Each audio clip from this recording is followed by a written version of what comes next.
Hey, welcome back. All right, so today I wanted to jump right into it. We're going to be doing some easy modern DIYs. Just wanted to show you what you can do. I'm taking this piece of it's a shelving piece, so it's like MDF kind of board, and so it's not wood. You can use wood too. um I just made it a half circular shape. I did not do a good cut. I'm not the greatest on cuts just yet, but just want to give you the idea. And I think the little abstract cut is a good cut anyway. But I took it, I cut it out with a jigsaw, and then I'm just drilling a hole into the semi-tight center. So all of this is off. It's not exact, nothing like that. You can make it exact if you want, but I'm just going to give you the idea. Just going to put it out there. You can do what you want with it. I drilled the hole big enough for this clock piece to go into, and then I'm just going to paint it black. You could do it with some kind of texture. You could do all kind of details. You could do it kind of like an abstract type painting if you want it. You can even do it without it being in shape. You know, it's just showing you that you can make your own little clock, and you can make it cute, simple. And the cleaner, the simpler it is, I think it gives it a more modern look. So that's why I just did mine in the black. I painted it with a little bit of texture to the paint, and then I let it dry. Once it dried, I'm just going to put the back piece in for the clock. That's the part where it'll, you know, all the mechanics are in the back, so that'll go in the back, and then you clip the front pieces on, and then this is how it turned out. I think it's super slick, super modern. Let me know what you thought. Okay, now we're going to get into the next one. For the next one, I'm reusing, because I'm always reusing this canvas that I had, and I'm just going to first go ahead and do kind of a little spray painted square, because I wanted a metallic piece. You could also do it with paint, whichever way you want, but I wanted to use the spray paint for the middle. Once that dried a bit, and then I came back in with this acrylic paint and some baking soda, because again, I want to add some texture to this. This painting also has glue pieces on it. That's all right, because I wanted it to have different texture and look a little different. So I'm just going over. I ended up giving this a border at the end, like a frame at the end.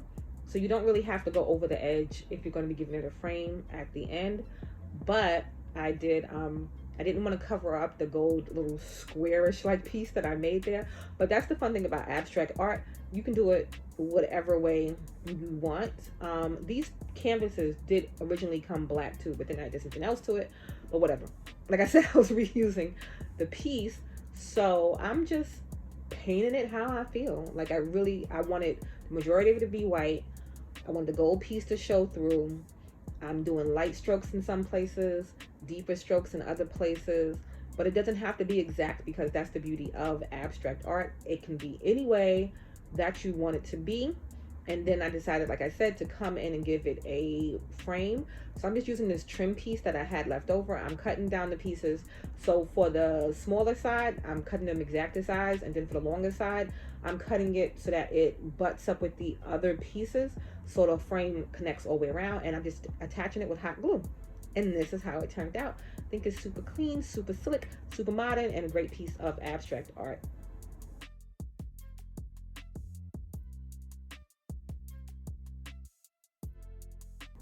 Okay, so now let's get into this one. Another super simple one. I got this piece from Target for $5, and they have these pieces of woods that you can finish off. You can paint, you can do whatever you want with it. You can do this in multiple ways. I just wanted to do something, again, simple, clean, modern. You know, modern things are always simple and clean. So I'm going to go in the inside with this black paint. You can also do this with a metallic gold paint. I think that would look nice, or some kind of antique finish in the inside. I think that would look nice also. But I'm just going in the inside and over the top of it. You can always do touch-ups later. You can tape it to make sure it's precise, whatever way you want. I went then on the outside with this white acrylic paint.